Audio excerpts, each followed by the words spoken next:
নমস্কার বন্ধুরা, এসো গল্প শোনাইতে তোমাদের সকলকে স্বাগত জানাই।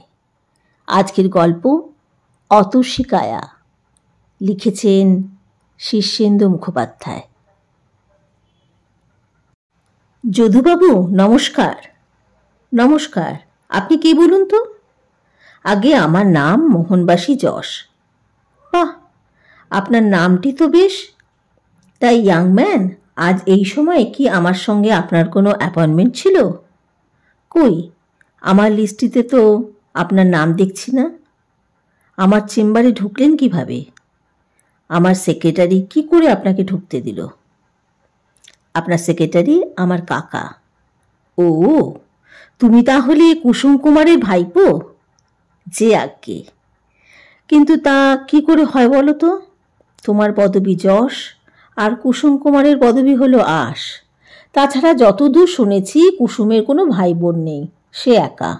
তাও বহু কষ্টে অনেক তাগা মাদুলি জল পড়া ডাক্তার বদ্যি মানত দণ্ডি কেটে তার মা বাবার বিয়ের 10 বছর বাদে সে কোনো মতে জন্মায়। তাহলে তার ভাই আসছে কোথা থেকে? আর এ কথা কে না জানে যে ভাই না থাকলে ভাইপোও থাকার কথা নয়। যে আজ্ঞে, আপনি যথার্থই শুনেছেন। কুসুম কুমারের কোনো ভাই বা বোন নেই, তিনি বড়ই একা। তবে ভাইও নানা রকম হয় কি না, এই ধরুন খুড়তুতো, জ্যাঠতুতো, মামাতো, মাস্তুতো, পিস্তুতো। তাও তো বটে হে, আমারও অনেক তুতো ভাই বোন আছে। তাহলে তুমি কুসুমের কীরকম ভাইপো? আগে কুসুম কুমারের পিস্তুতো ভাই হলো গে রাখালরাজ যশ, আমি তারই বড় ছেলে। বুঝেছি। তা আমার সঙ্গে তোমার দরকারটা কি বলো তো? যদি চাকরি বা লাইসেন্স কিংবা টেন্ডারের জন্য এসে থাকো তাহলে আগে না, আপনার কাছে আসার কোনো বৈষয়িক প্রয়োজন নেই। কিন্তু প্রয়োজনটা খুবই জরুরি, নইলে কাকাকে ধরা করা করে আপনার সঙ্গে এভাবে দেখা করার ইচ্ছে ছিল না। আপনি একজন ব্যস্ত মানুষ। তা বটে, সকাল থেকে রাত অবধি আমি ফুরসত কম পাই। সেটা কি ভালো? না, মোটেই ভালো নয়। ডাক্তার বলেছে আমার বিশ্রাম নেওয়া দরকার, এক্সারসাইজ দরকার, এন্টারটেনমেন্ট দরকার। কিন্তু লোকে আমাকে ছাড়লে তো। লোকে আপনাকে ধরে রাখছে কেন? আপনি কি একজন গায়ক, অভিনেতা না খেলোয়াড়? আজকাল শুনি এই তিন বস্তুর বাজারে খুব চাহিদা। কিন্তু আমি যতদূর জানি আপনি একজন সমাজসেবক ছিলেন। এক সময় আপনি সত্যিই গরিব, দুঃখী, অন্ধ, আতুরদের জন্য বিস্তর কাজ করেছিলেন। তারপর আপনি নিজের এনজিও তৈরি করে এখন কয়েকশো কোটি টাকার মালিক। কিভাবে তা কেউ জানে না। তুমি বেশ ঠোঁটকাটা লোক আছো তো বাপু। তা সত্যি কথা বলতে কি, লোকসেবা দিয়ে জীবন শুরু করেছিলাম বটে, তবে দেখলুম লোকসেবার মধ্যেও ব্যবসার বীজ লুকিয়ে রয়েছে। তখন ভাবলুম, ভালো রে ভালো, একই সঙ্গে যদি দুটো কাজই হয় তাহলে খারাপটা কি? কত বড় এনজিও জানো? আমি প্রায় 105 কর্মচারীর এমপ্লয়ার। কিন্তু বাপু মোহনবাসী, তুমি কি আজ আমার মুখোশ খুলে দেবে বলেই এসেছো? না যদুবাবু, আমার তেমন কোনো উদ্দেশ্য নেই। আপনি তেমন কিছু খারাপ লোকও নন। আপনি তো চিটফান্ড করে বড়লোক হননি। আমার একটু অন্যরকম বক্তব্য আছে। ইয়াং ম্যান, আশা করি তোমাকে মনে করিয়ে দিতে হবে না যে আমার হাতে সময় খুব কম। বলতে কি, প্রতিদিনই আমাকে সময়ের সঙ্গে দৌড়তে হয়। আর তুমি তো নিশ্চয়ই জানো, সময়ের মতো দৌড়বাজ স্বয়ং উসেন বোল্টও নয়। জানি যদুবাবু, বাইরে এখনো প্রায় জনা 25 লোক আপনার দর্শনার্থী হয়ে বসে আছে। কেউ ঢুলছে, কেউ হাই তুলছে, কেউ উসখুস করছে। আপনার জনপ্রিয়তা সম্পর্কে আমি ওয়াকিবহাল। কিন্তু আমার প্রশ্নটাও আপনার এই ব্যস্ততা নিয়েই। হ্যাঁ হ্যাঁ, এ ব্যাপারে কথা বলতে আমার আপত্তি নেই। তুমি যখন এত জানো, তখন এটাও নিশ্চয়ই খেয়াল করেছো যে অনেক রুজিরুটি এই আমার উপরেই নির্ভরশীল। আর এত লোকের ভাগ্য আমার সঙ্গে জড়িয়ে আছে বলেই আমার এত ব্যস্ততা। নইলে আমারও কি ইচ্ছে করে না যে গিয়ে একটা সিনেমা দেখে আসি, কিংবা একটু ক্রিকেট ম্যাচ দেখি, কিংবা একটু কেদার বদ্রি কাশ্মীর ঘুরে আসি। কিন্তু কি করব বলো, আমাকে তিলেক না দেখলে যে মানুষ বড় অসহায় হয়ে পড়ে। কিন্তু কিছু মানুষ যে দিনের পর দিন আপনার সান্নিধ্য পাওয়ার জন্য হাঁ পিত্তেশ করে বসে থাকে, তাদের কি হবে বলুন তো? তাদের একটু ধৈর্য ধরতে বলো। তারা যেন কুসুম কুমারের খাতায় নাম আর টেলিফোন নম্বর লিখিয়ে রেখে যায়। আশা করি মাসখানেকের মধ্যেই তারা অ্যাপয়েন্টমেন্ট পেয়ে যাবে। সেই চেষ্টাও তারা করেছে, তবে কাজ হয়নি। আমার কাকা খাতায় তাদের নাম তুলতে রাজি হননি। না না, এ তো কুসুম কুমারের ভীষণ অন্যায়। আচ্ছা, তুমি আমাকে তাদের নাম বলো, আমি তাদের স্পেশাল অ্যাপয়েন্টমেন্ট পাঠানোর ব্যবস্থা করছি। তাহলে বরং লিখেই নিন। একজনের নাম শ্রীমতী শচী রায়, আর একজন বৈদ্যনাথ বিশ্বাস, আর একজন হলো গিয়ে বিপুল মজুমদার। ঠিক আছে, লিখে রাখলুম। নামগুলো কি আপনার চেনা চেনা মনে হচ্ছে? দেখো বাপু, নাম এক আশ্চর্য জিনিস। এই যে আমার নাম যদুগোপাল রায়, খুঁজে দেখলে তুমি এরকম ৬০-৭০ জন যদুগোপাল রায় খুঁজে পাবে। এই যেমন ধরো, আমার যতদূর মনে পড়ে আমার বউয়ের নাম শচী রায়। তা বলে কি ধরে নেব যে শচী রায় আর কেউ হতে পারে না? তা বটে, তবে এই শচী রায় কিন্তু আপনার স্ত্রী। স্ত্রী বলো কি তুমি? সে আমার অ্যাপয়েন্টমেন্ট চাই কেন? কারণ গত ১ মাসের ওপর আপনি আপনাদের সোনারপুরের বাড়িতে যাননি, এবং আপনি সরাসরি ফোন ধরেন না, ধরলেও সময় নেই বলে কেটে দেন। অথচ আপনার মেজ মেয়ের বিয়ে আসন্ন এবং আপনার কিছু কর্তব্য আছে। এই তো মুশকিলে ফেললে বাপু। আমার মেজ মেয়ের কি বিয়ের বয়স হয়েছে? হয়ে থাকলে তো আমার জানার কথা। তা তো বটেই। এবার আপনাকে একটা প্রশ্ন করছি, রাগ করতে পারবেন না কিন্তু। না না, বলে ফেলো। আপনার মেজ মেয়ের নামটা কি আপনার মনে আছে? তার মানে এ আবার কীরকম রসিকতা? আমার নিজের মেয়ে, তার নাম মনে থাকবে না? থাকাই তো উচিত। তাহলে বলে ফেলুন দেখি। দাঁড়াও বাবু, একটু জল খেয়ে নি। সারাদিন রাজ্যের চিন্তায় মাথাটা গন্ধমাদন হয়ে থাকে তো, চট করে অনেক সহজ কথাই মনে পড়তে চায় না। তা তুমি কি আমার মেজ মেয়ের নাম জানো? জানি। তাহলে তো ল্যাটা চুকেই গেল। জানোই যদি, তাহলে আর আমাকে জিজ্ঞেস করা কেন? আপনাকে আপনার পরিস্থিতিটা বোঝানোর জন্য। আপনি স্ত্রীর নাম ভুলে গেছেন, মেজ মেয়ের নাম ভুলে গেছেন। আহা, তা বলে আর কারো নাম ভুলিনি হে। তাহলে বলুন দেখি, আপনার বড় মেয়ের নাম কি? এ তো সোজা, বড় খুকি। স্কুল কলেজে সবাই কি তাকে বড় খুকি রায় বলে চেনে? না না, আমার তা মনে হয় না। বড় খুকি রায় বেখাপ্পা শোনাচ্ছে। আমিও তাই বলি। বড় খুকির একটা পোশাকের নামও থাকার কথা। আমার কি মনে হচ্ছে জানো? কি বলুন তো? তুমি আগে থেকেই আমাকে জব্দ করার প্ল্যান নিয়ে এসেছো। আগে না, তাতে আমার লাভ নেই। বরং আপনাকে একটু খুশি রাখতে পারলেই আমার উদ্দেশ্য সিদ্ধ হবে। তোমার উদ্দেশ্যটা কি? সেটা রয়ে সয়ে বলতে হবে, হুড়োহুড়ি করে বলার মতো নয়। কিন্তু সময়ের কথাটা খেয়াল না রাখলে তো চলবে না। যদুবাবু, লোকে যদি জানতে পারে যে আপনার স্মৃতিভংশ হয়েছে, আপনি ডিমেনশিয়ায় ভুগছেন, তাহলে কাল থেকেই আপনার দপ্তরের ভিড় উধাও হবে। আহা, আমার কি আর সত্যিই ওসব হয়েছে নাকি? আমি ভারতের প্রধানমন্ত্রীর নাম, রাষ্ট্রপতির নাম, রাজ্যের মুখ্যমন্ত্রীর নাম, এমনকি আমার বাবার নামও বলে দিতে পারি। সাব্বাস, এই তো চাই। আচ্ছা, আপনার কি মনে আছে আপনার ৩ মেয়ের পর একটি ছেলেও হয়েছিল? তা তো বটেই, এটা মনে না থাকার মতো কি হলো? ছেলের এখন কোন ক্লাস? বাপু, এটাও তো দেখছি জামাই ঠকানোর প্রশ্ন। ছেলে মেয়েদের লেখাপড়া নিয়ে মাথা ঘামানোর সময় আমার কোথায়? আপনার বড় খুকি তার শ্বশুর বাড়িতে আছে। তার শ্বশুর বাড়িটা কোথায় তা কি মনে আছে আপনার? শ্বশুর বাড়ি? বড় খুকির আবার বিয়ে হলো কবে? আমি জানি না তো। আলবাত জানেন, আপনি নিজে তাকে সম্প্রদান করেছেন। তা হবে হয়তো। আপনার স্ত্রীর মতোই আরও ২ জন আপনার নিকট আত্মীয় আপনার দর্শন পাওয়ার জন্য অপেক্ষা করে আছে। একজন বৈদ্যনাথ বিশ্বাস, আপনার বেয়াই, আর বিপুল মজুমদার, আপনার বড় শালা। না হে মোহনবাসী, তুমি আজ আমাকে ভারী বেকায়দায় ফেলে দিয়েছ। বলি, প্যাচ কষে কিছু আদায় করতে চাও নাকি?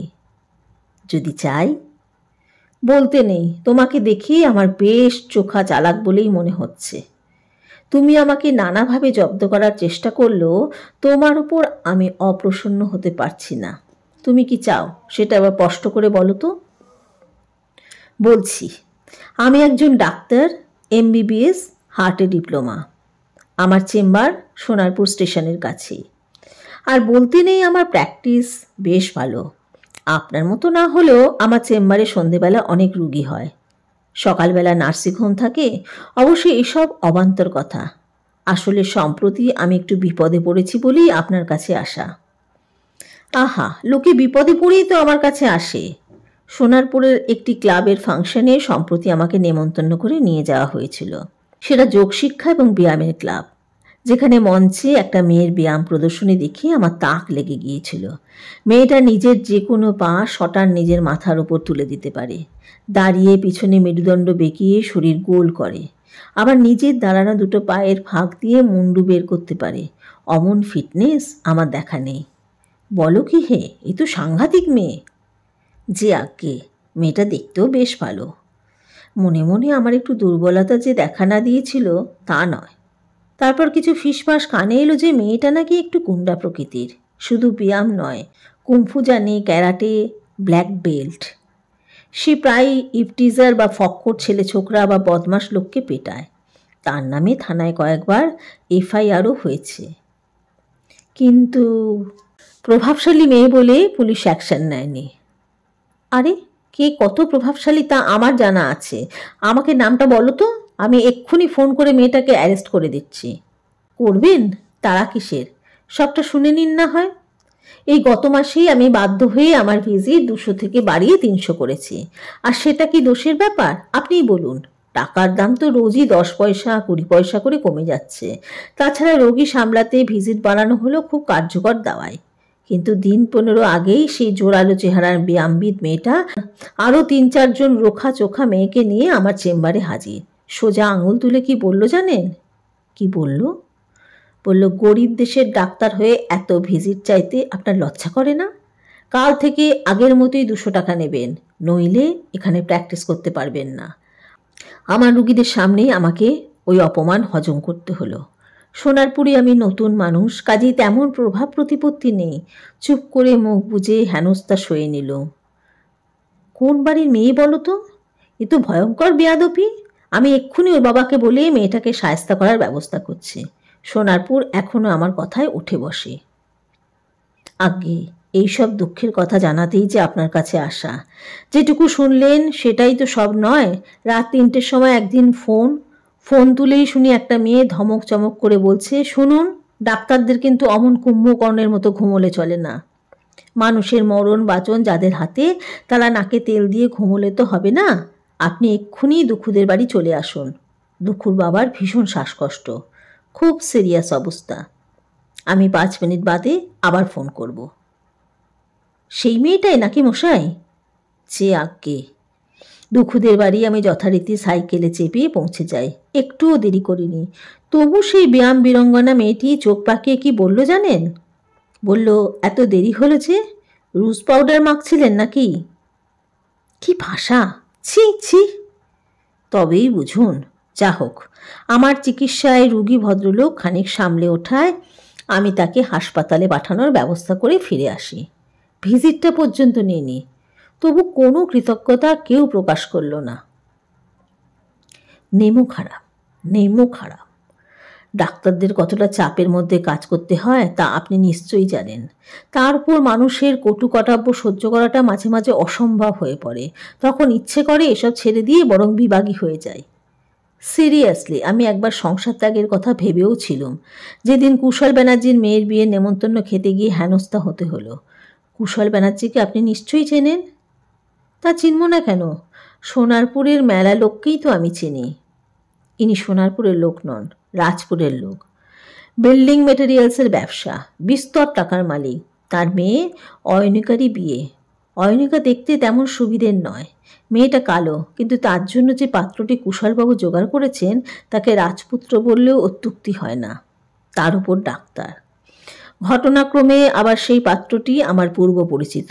কানাঘুষো শুনলুম পাত্রকে একটি আস্ত নার্সিংহোমে উপহার দিতে চলেছেন কুশলবাবু। তা সে যাকগে, তো আমি পুরনো বন্ধু পাত্রটিকে দেখে তার সঙ্গে বসে গল্প করছিলাম। এমন সময় সেই বীরঙ্গনা মেয়ে তার কয়েকজন সঙ্গী সাথী নিয়ে সেখানে হাজির। ও বাবা, সেই ডাকাতে মেয়েটা সেখানেও নিমন্ত্রিত ছিল নাকি? থাকারই কথা, সে পাত্রের বন্ধু কিনা। কিন্তু আমি তাকে দেখে এমন আঁতকে উঠলাম যে হাতের কফির কাপ থেকে চলকে গরম কফি খানিক আমার হাঁটুর প্যান্ট ভিজিয়ে দিল। আমার দিকে কটমট করে চেয়ে বলল, এই যে ডাক্তার যশ, নিজের বাজার দর যাচাই করছেন নাকি? আপনার কিলো কত করে বলুন তো? বলতে পারলো কথাটা? আমি তো নিজের কানকেই বিশ্বাস করতে পারছিলাম না। তবে আমি ভেরুয়া হলেও দেশে পুরুষ সিংহের তো অভাব নেই। পাত্রপক্ষের বরযাত্রীদের মধ্যে একজন হেক্কর লোক ছিল। আপনি হেক্কর মানে জানেন কি? জাপানি বা জার্মান শব্দ নাকি হে? আগে না, বাংলায়। যতদূর মনে হয় হেক্কর মানে হলো মাথা মোটা গোয়ার গোবিন্দ বা চোয়ারে গোছের লোক। তার চেহারাও বেশ ষাঁড়ের মতো ঘাড়ে গর্দানে। গিলে করা পাঞ্জাবির হাত গুটিয়ে সে তেড়ে এসে বলল, মুখ সামলে কথা বলবেন ম্যাডাম। আপনি ডাক্তার যশকে উদ্দেশ্য করে বলল, আপনার ইঙ্গিত আমরা বুঝতে পারছি। ঘাসে মুখ দিয়ে চলি না, বুঝলেন? তারপর মেয়েটা একটুও গরম খেল না, দিব্যি হাসি হাসি মুখ করে বলল, বাহ, বুঝতে পেরেছেন তাহলে। আপনার আইকিউ তো দারুণ, বলে চলে গেল। আমি হাঁপ ছেড়ে বাঁচলাম। তারপর সন্ধে লগ্নেই বিয়ে হয়ে গেল। আজকাল হিন্দু বিয়েরও অনেক কাটছাট হয়েছে, বড্ড টক করে হয়ে যায়। সেও একটা বাঁচোয়া, কি বলেন? সে কথা ঠিক। আমার বিয়ের সময় তো যজ্ঞই চলছিল ঘণ্টাতে নেই। ধোঁয়ার আর পোড়া ঘিয়ের উৎকট গন্ধে নাকের জলে চোখের জলে অবস্থা। বিয়ের কথা তাহলে আপনার মনে পড়ে? তার পড়বে না, তখন তো আমি কেউকেটা হইনি। বুঝলুম। তাহলে সেদিন অল্পের উপর দিয়েই বেঁচে গেলে তো? বাঁচলে কি এত দূর দৌড়ে আপনার কাছে আসি মশাই? মেয়েটার গুন্ডামি সম্পর্কে আমার তখনও তেমন ধারণাই ছিল না। তবে মেয়েটা ভারী বিবেচক। বিয়ে মেটা পর্যন্ত কোনো ঝামেলা করেনি, কিন্তু গভীর রাতের দিকে যখন বরযাত্রীরা বাসে উঠতে যাবে তখন মেয়েটা গিয়ে হেক্করটাকে ধরল। পরিষ্কার বলল, এই যে মস্তান মশাই, তখন তো খুব তরপাচ্ছিলেন। এবার বলুন তো, পাঠাটাকে কততে বেঁচে গেলেন? এক কথায় দু কথায় হেক্করটা রেগে গিয়ে মেয়েটাকে একটা চড় বসিয়েছিল। মেয়েদের গায়ে হাত? না না, এটা আমি সমর্থন করি না। ঠিক, কেউই সমর্থন করে না।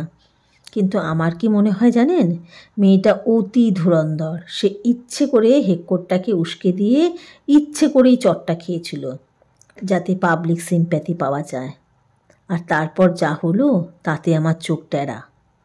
কি হলো? নিজের চোখে না দেখলে বিশ্বাসই হতো না মশাই। একটা ছিপছিপে চেহারার মেয়ে যে ওরকম একটা পাগলা ষাঁড়কে এমন আছাড়ি পিছাড়ি করে পেটাতে পারে, তার স্বপ্নেরও অগোচরে ছিল মশাই। আমার তো আঁত শুকিয়ে গিয়েছিল। মেয়েরা যে দিনকে দিনকে ডেঞ্জারাস হয়ে উঠছে তাই ভাবি। না, দিনকাল বড়ই খারাপ হয়ে পড়ছে দেখছি। তা মেয়েটার উপর দোষ চাপিয়ে তো লাভ নেই মশাই। বাপ মার গাইডেন্স ঠিকমতো না পেলে মেয়েরা একটু বেপরোয়া হয়ে যেতেই পারে। যুগের হাওয়া। তার উপর মেয়েটা আবার এক ভিআইপির মেয়ে। মেয়ের দিকে নজর দেওয়ার সময় তার বাবার নেই কি না? রাখো তো ছোকরা, আমাকে ভিআইপি চেনাতে এসো না। কে কত দরের ভিআইপি তা আমার বিলক্ষণ জানা আছে। রোজ আমাকে গাদা গাদা ভিআইপি খাটতে হয়। সব শর্মাকে হাড়ে হাড়ে চিনি। তাছাড়া সোনারপুরে আমার উপর আবার কোনো ভিআইপি আছে বলো তো? তার নামটা কি? দেখুন, আমি সামান্য মানুষ। ভিআইপিতে বিবাদ বাঁধাতে তো আমি আসিনি। আমি বেঘরে মারা যেতে চাই না। তা মেয়েটা হেক্করটাকে পেটানোর পর পরিস্থিতিটা কি দাঁড়ালো সেটা বলবে তো? আগে সেটাই বলছি। পাবলিক তো বটেই, বরযাত্রীরা অবধি কেউ মেয়েটার কোনো দোষ দেখল না, বরং সবাই উল্টে এই হেক্করটাকে হেনস্থা করলো। আর মেয়েটার ভূয়সী প্রশংসা হতে লাগলো চারিদিকে। বুঝলেন? বুঝলাম, কিন্তু তাতে তোমার সমস্যাটা কি? আগে সেটাই বলছি। লোকে যতই প্রশংসা করুক, আমি কিন্তু মেয়েটাকে বেজায় ভয় খেতে শুরু করলাম। তার ধমক খেয়ে ভিজিট ফের 200 টাকায় নামাতে হয়েছে। রাত বিরেতে কল এলে তড়িঘড়ি যাচ্ছি। ফোন সুইচ অফ রাখার জো নেই। ছেলেবেলায় যেমন জুজুর ভয় পেতাম, এখন তেমনই ওই মেয়েটাকে ভয় পাই। উপায় থাকলে সোনারপুর থেকে অন্য কোনো জায়গায় গিয়ে পসার জমানোর চেষ্টা করতাম, কিন্তু প্র্যাকটিসটা বড় জমে গেছে বলে জায়গাটা ছাড়তেও মন চাইছে না। আহা, তাতে কোনো অসুবিধে নেই। তুমি মেয়েটার নাম, তার বাবার নাম আর ফোন নম্বরটা আমাকে দিয়ে যাও, আমি সব ঠিক করে দেব। এমন ব্যবস্থা করব যাতে মেয়েটা আর তোমার ছায়াও মারাবে না। অনেক ধন্যবাদ। তবে কি না আপনার কিছু পরেশানিও হতে পারে, কারণ জল আরও একটু গড়িয়েছে। তাই নাকি? কি ব্যাপার বলো তো? দিন 10 আগে হঠাৎ এক রোববারের সকালে আমি এক ভদ্রমহিলার ফোন পেলাম। ভারী আন্তরিক গলা। বলল, আমি অতসী কায়ার মা। আমার মেয়ে তোমার সঙ্গে যেসব দুর্ব্যবহার করেছে তার জন্য আমি ভীষণ লজ্জিত। ক্ষমা চাইছি মেয়ের হয়ে। আর বাবা, যদি কিছু মনে না করো, আজ সন্ধেবেলায় আমাদের বাড়িতে তোমাকে আসতে হবে। কোনো অজুহাত কিন্তু চলবে না, আসতেই হবে। আমি জানি তোমার মা নেই, আমি তো তোমার একজন মায়েরই মতো। আসতে হবে কিন্তু। নেমন্তন্ন পেয়ে যে কারো এমন হৃদকম্প হতে পারে তা প্রথম বুঝলুম। মেয়েটার কি নামটা বললে জানো? কেন বলুন তো, নামটা কি চেনা চেনা ঠেকছে? হ্যাঁ, কোথায় যেন শুনেছি। Sounds familiar. মেয়েটির আরও 2 দিদি আছে। বড়টি মাধবী মায়া, মেজো বিটপি ছায়া, আর ছোটটি অতসী কায়া। এদের মামা একজন নামকরা কবি। তিনি এসব কাব্যিক নাম রেখেছেন ভাগ্নেদের। কবি? তাই বলো। কবিরা তো একটু মাথা পাগলা ছিটিয়াল গোছেরই হয়। তবে নামগুলো কেন যেন আমার বড্ড চেনা ঠেকছে। কোথাও শুনেছি। মনে হচ্ছে এদের আমি চিনিও। তা তুমি কি নেমন্তন্নে গেলে নাকি? আগে না গিয়ে উপায় কি বলুন? ঘাড়ে আমার কটা মাথা, একে গুন্ডা মেয়ে, তার উপরে বাবা ভিআইপি। একটু ভেবে মোহনবাসী জিজ্ঞেস করল, আচ্ছা, আপনি কি শরৎচন্দ্রের বইটই পড়েছেন? শরৎবাবু? তা হঠাৎ শরৎবাবুর কথা কেন উঠছে বলো তো? তা পড়েছি বই কি, শ্রীকান্ত, চরিত্রহীন, রামের সুমতি, মহেশ। কিন্তু শরৎবাবুকে টানাটানি করতে হচ্ছে কেন? মাথা চুলকে জানতে চাইলেন যদুবাবু। আগে তার কারণ, শরৎচন্দ্রের লেখায় ভালো ভালো মেয়েদের কথা আছে। খুব নারী দরদী লেখক ছিলেন তো। আমি বুদ্ধি করে উপহার হিসেবে শরৎ রচনা সমগ্র নিয়ে গিয়েছিলাম। যদিও এসব পড়ে মেয়েটার মতিগতির বদল হয়। তা জন্মদিনে গিয়ে দেখি বাড়ি বিয়ে বাড়ির মতো সাজানো, এলাহি খাওয়া দাওয়ার বন্দোবস্ত। সেদিন অবশ্য মেয়েটা বেশ ভালো ব্যবহারই করেছে, ধমক চমক বিশেষ করেনি। তাহলে তো ভাড়া কেটেই গেছে, কি বলো? তাই যদি হবে তাহলে আর আপনার কাছে আসা কেন? ব্যাপারটা তো ওখানেই শেষ হয়নি। মেয়ের মা 2 দিন পরেই আমার কাছে এসে হাজির বিয়ের প্রস্তাব নিয়ে। তার নাকি পাত্র হিসাবে আমাকে ভারী পছন্দ। মেয়েরও নাকি অমত নেই। প্রথমে ঠোঁট উল্টালেও পরে নাকি বলেছে কোনো রকমে চলে, তবে ঘষা মাজা দরকার। এত বড় সাহস! তা হবে না কেন? আপনিও তো কম ডাকাবুকো নন। আমি পিকচার আসছি কি করে? আসছেন, কারণ অতসী কায়া আপনারই ছোট খুকি যে। আমার ছোট খুকি? তাই বলো? তাহলে এতক্ষণ ঘুরপাক খাচ্ছিলে কেন? তা বিয়েটা কবে বলো তো? আগে সেটা নিয়ে কথা বলতে আসা। আমি বিয়ে করে মৃত্যুবরণ করতে চাইছি না, তাই বলছি আপনি আমাকে এই বিয়েটার হাত থেকে বাঁচান। আপনার ছোট খুকি যদি কোনো দিন রেগে গিয়ে আমার ঘাড়ে একটা ক্যারাটে চপ বসায় বা কিক মারে, তাহলে আমার ভবলীলার সাঙ্গ হওয়ার সম্ভাবনা, না হলেও সারা জীবনের মতো পঙ্গু হয়ে যাওয়ার আশঙ্কা। তাই তো হে, তোমার দিকটাও তো ভেবে দেখা দরকার। ছোট খুকির এসব বাড়াবাড়ি তো মোটেই ভালো নয়। লোকে নিন্দে করবে, তা কি করা যায় বলো তো? সেটা তো আপনিই বলবেন। আমি সচির মতামতের উপর মতামত দেব? খেপেছ নাকি? আমি কি সাত করে বাড়ি ছেড়ে অফিসে এসে ঘাপটি মেরে থাকি? থাকতে হয় বউয়ের ভয়ে। সে কি? আমি বলি কি বাপু, তুমি আর টালবাহানা না করে চোখ বুজে বিয়েটা করেই ফেলো। হাতের কাছে ফার্স্ট এড রেখো, আর যতদূর সম্ভব বউয়ের সঙ্গে একটা ডিস্টেন্স মেনটেন করো। রিস্ক নিতে চেও না। বউয়ের মুখের ওপর কথা বলতে নেই। আপনি কি কাপুরুষ? না হে, আমি আদ্যন্ত কাপুরুষ নই, শুধু ওই একটি জায়গায়। তুমি কি একটা দীর্ঘশ্বাস ফেললে নাকি? আগে হ্যাঁ, ভালো, ওতে অক্সিজেন ইনটেক বাড়ে। কেমন লাগলো আজকের গল্প? যদি আমার গল্প পড়া ভালো লেগে থাকে তাহলে আমার চ্যানেলটিকে সাবস্ক্রাইব করে, লাইক করে আমার সাথে থেকো, পাশে থেকো। আজকের মতো তোমাদের বিদায়। আবার কোনো দিন নতুন কোনো গল্প নিয়ে তোমাদের সামনে হাজির হব। আমার গল্প পড়া শোনার জন্য আন্তরিক ধন্যবাদ জানাই তোমাদেরকে।